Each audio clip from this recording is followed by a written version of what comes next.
Any other program, the syndicated television show Soul Train, created and hosted by visionary entrepreneur Don Cornelius, helped spread the idea that black was beautiful. Soul Train brought black music, dancing, and fashion into homes across America. For African American youth, it was a revelation to see kids like themselves on national television. Soul Train was pretty much the obsession in every household in my neighborhood.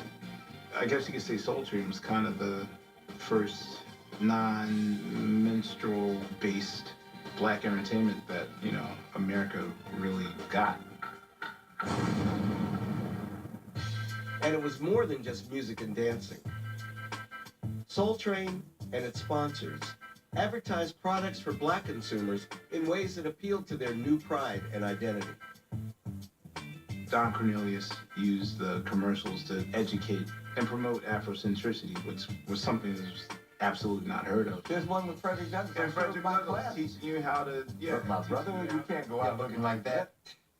Well, Mr. Douglas, times have changed. We wear the natural now. You call that a natural? That's a mess. Kids used to tease you by saying, "You're African." Mm-hmm. No, I'm not. I don't tease you. That was the reason for a fight. Someone called me African. I'm beating somebody up. Don Cornelius, his master plan was to change the lives of black youth without them knowing it. I don't mean it lightly when I say that self-love was probably the most important lesson that was taught on the show.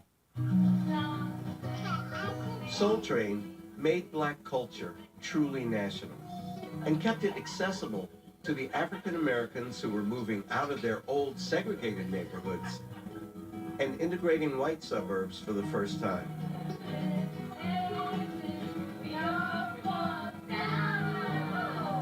Professional opportunities were opening up, both in civil service and in the private sector, spurring the growth of the black middle class. The American dream was finally coming within reach for some, thanks to a new idea called affirmative action, which prescribed concrete policies to end historic discrimination. You cannot explain the significant increase of middle-class blacks in professional positions and in colleges and universities without taking account of the civil rights acts and affirmative action programs. It definitely improved their life. You and I are prime examples. Precisely, yeah. Yeah.